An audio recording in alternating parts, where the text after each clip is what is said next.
വെളിപ്പാട് പുസ്തക പഠനം പാർട്ട് നമ്പർ 25. ദൈവനാമം മഹത്വപ്പെടുമാറാകട്ടെ. വെളിപ്പാട് പുസ്തകം 4-ാം അധ്യായത്തിൻ്റെ ആരംഭ ഭാഗത്തിൽ നിന്ന് കഴിഞ്ഞ ക്ലാസ്സിൽ നാം ചിന്തിച്ചത് ആത്മാവിലായി എന്നതിൻ്റെ അർത്ഥമായിരുന്നു. 4-ാം അധ്യായത്തിൻ്റെ 2-ാം വാക്യത്തിലേക്ക് വരുമ്പോൾ സ്വർഗത്തിലെ ഒരു സിംഹാസനത്തെക്കുറിച്ച് യോഹന്നാൻ രേഖപ്പെടുത്തുകയാണ്. ഈ സിംഹാസനം ദൈവം ഏകൻ എന്ന് വെളിപ്പെടുത്തുവാൻ ഉപയോഗിച്ചിരിക്കുന്ന ഒരു സിംഹാസനമാണ്. സിംഹാസനം എന്നതിന് ഗ്രീക്കിൽ ഉപയോഗിച്ചിരിക്കുന്ന വാക്ക് ത്രോണോസ് എന്നാണ്. തിരുവെഴുത്ത് പരിശോധിക്കുമ്പോൾ ഒന്നിലധികം സിംഹാസനങ്ങളെക്കുറിച്ച് നമുക്ക് കാണാൻ സാധിക്കുന്നുണ്ട്.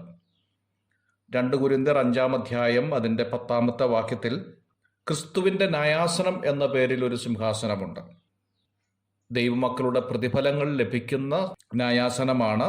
ഗ്രീക്കിൽ ഇതിന് ബീമ എന്ന വാക്കാണ് ഉപയോഗിച്ചിരിക്കുന്നത്. രക്ഷിക്കപ്പെട്ട ദൈവമക്കൾ ഈ ഭൂമിയിലായിരിക്കുമ്പോൾ ചെയ്ത സൽപ്രവൃത്തികൾ പരിശോധിച്ച് അവർക്ക് പ്രതിഫലങ്ങൾ കൊടുക്കുന്ന ഒരു സിംഹാസനമാണ് ഇത്. മത്തായിയുടെ സുവിശേഷം 25-ാം അധ്യായം 31-ാം വാക്യത്തിലേക്ക് വരുമ്പോൾ തേജസ്സിന്റെ സിംഹാസനത്തെക്കുറിച്ച് കാണുന്നുണ്ട്.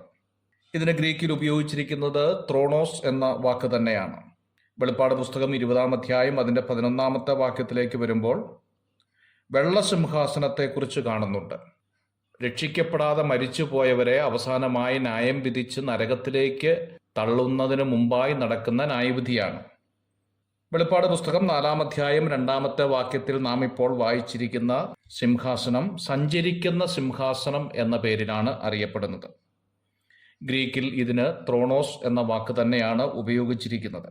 അന്തിക്രിസ്തുവിനെയും അവന്റെ അനുയായികളെയും ന്യായം വിധിക്കുവാനായി ദൈവം പ്രത്യേകം സജ്ജമാക്കിയിരിക്കുന്ന ഒരു സിംഹാസനം എന്നാണ് ഇതിൻ്റെ അർത്ഥം.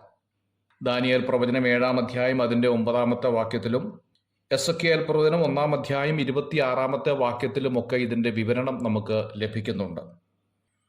ദൈവമക്കളായിരിക്കുന്ന ഞാനും നിങ്ങളും ക്രിസ്തുവിൻ്റെ സിംഹാസനത്തിൻ്റെ മുമ്പാകെ നിൽക്കേണ്ടിവരാണ്. ക്രിസ്തുവിൻ്റെ സിംഹാസനത്തിൻ്റെ മുമ്പിൽ നമുക്ക് പ്രതിഫലങ്ങൾ കണക്കിടുമ്പോൾ ഞാനും നിങ്ങളും ലജ്ജിച്ചു പോകാൻ ഇടവരരുത്. ഈ ഭൂമിയിലായിരിക്കുന്ന ദൈവമക്കൾ നമുക്കുള്ള ഭൗമികമായ നന്മകൾ ഇല്ലാത്തവർക്ക് കൊടുക്കാൻ കടപ്പെട്ടിരിക്കുന്നു. ഏതെങ്കിലും ഒരു ബുദ്ധിമുട്ട് അനുഭവിക്കുന്ന സഹോദരൻ തൻ്റെ കുഞ്ഞിന് ഫീസ് കൊടുക്കാൻ പൈസയില്ല എന്ന് പറഞ്ഞ് നമ്മളെ സമീപിച്ചാൽ സാധാരണ കണ്ടുവരുന്ന ഒരു പല്ലവി പ്രാർത്ഥിക്കാം സഹോദര, ധൈര്യമായിരിക്കുക എന്ന് പറഞ്ഞു വിടുന്ന പ്രവണത ഉണ്ടാകുകയും അപ്പോൾ തന്നെ ലക്ഷങ്ങൾ പേരിനും പ്രശംസയ്ക്കും വേണ്ടി നാം കൊടുക്കുകയും ചെയ്യുമ്പോൾ ഓർത്തിരിക്കേണ്ടത് ക്രിസ്തുവിൻ്റെ ന്യായാസനത്തിൻ്റെ മുമ്പാകെ നാം വരുമ്പോൾ നമ്മുടെ പ്രതിഫലങ്ങൾ യോഗ്യമാണോ എന്ന് സ്വർഗത്തിലെ ദൈവം പരിശോധിക്കും.